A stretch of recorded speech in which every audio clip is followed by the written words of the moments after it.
Hey, what's good guys? This is Nightwing2303 from WearTesters.com. Today we got the performance review on these guys right here. This is the Adidas Harden B. This is an overseas exclusive model, so if you were interested in getting a pair, you will not find them at any US retailers. For those of you guys that reside overseas, these are widely available as far as what I've heard. And if you want a pair and you are stateside, go ahead and check eBay. And with all that being said, let's go ahead and get right into it. So the traction hasn't changed between these and the original Hardens, and the overall performance is exactly the same as well. Even though these guys do offer a translucent outsole, I didn't have any issues whatsoever. I love the way that this stuff bites, especially after you break it in. The first couple wears might start off slightly slick. The original Volume 1 did the same exact thing to me, but after a few wears, they just feel awesome. I don't know how else to explain it. Dust doesn't really affect it too badly. There's still some stuff stuck to it as well, and it just works. So I actually really like these. I haven't had a problem both indoors or outdoors in them. So as far as overall traction, I just think that these have been very, very solid. No complaints from me. Now the cushion is definitely different. No more boost on this model. This is actually the bounce version, so this is a more affordable option. Some of you guys might have heard me say this before. In case you haven't, I will say it again. Bounce is kind of my go-to right now. I just think that it is the best balance between bounce and firmness. It's got very good impact protection for what it is, but still lets you move around on the court freely, giving you a lot of court feel. It's slightly more plush in the heel than it is in the forefoot, just due to the heel to toe drop. The forefoot, you definitely ride very close to the ground. So if you're looking for court feel, this is going to be a shoe that gives that to you while still maintaining some sort of cushion. Overall impact protection definitely goes towards the Volume 1, just because those are boost. Boost absorbs way more impact than bounce, but those also feel very bottom heavy, whereas these guys do not. There's no external TPU cage or anything additional on this shoe. So these guys feel more like a normal shoe, whereas the Harden Volume 1 was definitely bottom heavy in comparison. Now the materials on these guys are a mesh overlay with a foam underlay, and then a synthetic underneath that, and then all on top of that, just a slice of leather.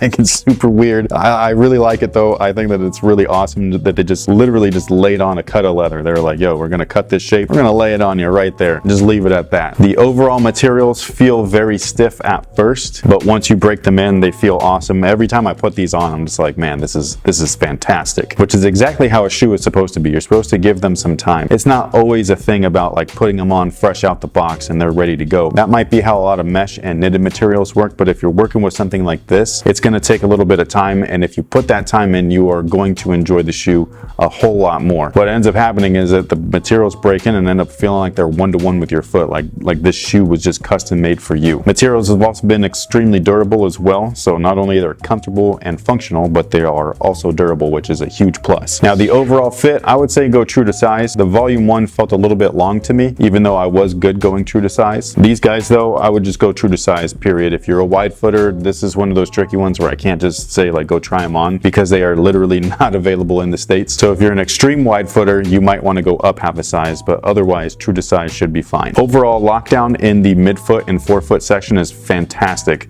Nearly perfect. The only thing that I'll complain about is this little flap right here. Even with some quarter cut socks, sometimes it like just really pokes and cuts out the front of my ankles, which is not comfortable. You end up getting used to it, but it's not something that you should have to get used to. So I think that was a design flaw. I think this area should have just been shaped a little bit better than just like a weird cut and literally slapped on top of the shoe. Now in terms of heel lockdown, when you first start playing in them, you're gonna feel like you're popping out of the heel a little bit. It's not due to the way that they fit. It's actually this material that they use for the interior. It's just really slick until your socks get wet. So once you start sweating, it's going to start sticking and grabbing to your sock. But before then, it just feels kind of funny. Like you can literally feel the material rubbing against your sock as if they're like two different pieces. As far as heel containment goes, from a lateral perspective, from side to side, the internal heel counter does a great job of keeping you on the footbed. So if you feel like you're about to fall out of the shoe, don't worry, just let them break in a little bit, let your feet sweat a little bit, and it will grab to your sock eventually. Again, the more that you wear these, the more time you put into them, the more you're going to like them. The overall support is pretty much the same as the Harden Volume 1. The outsole is nice and wide. It's also flat. You also have the same little infinity bar or torsional plate that's inside the shoe as well. Again, they don't have the TPU sidewalls wrapped around the boost, but it's because they don't need to. This material for bounce is already stable on its own. And then you have the internal heel counter and the overall fit that just works really well together, minus the lining. The lining is a little slick at first. So that pretty much takes care of it for the performance review on the Harden BE. I highly recommend them if you can grab a pair. Durable materials, durable rubber, great traction, very well balanced cushion. This is just an awesome shoe. I think that the Harden line right now is very consistent. The volume one was awesome, a little bit heavy, but awesome. These guys tone things down a little bit, keep things a little bit more basic, still awesome. And then they have a lifestyle version that is also awesome. So it's just really weird to see the first model just kind of like hit it on all cylinders. So again, if you are interested in grabbing a pair of these, I do recommend them. Just make sure that you give them enough time to break in. This is not your traditional knit shoe. This definitely feels more in line with an old school type of shoe, which is probably why I really like them. So thank you guys so much for watching. Thanks for all your support. If you need any more information, including their price, their weight, their scores, link is going to be in the description box below. It'll head you over to WearTesters.com where you can see all of that stuff, plus a little bit more information within the written review. So thank you guys once again for watching. Make sure to subscribe if you haven't already. Hit that thumbs up button. It helps me out quite a bit. And until next time, guys,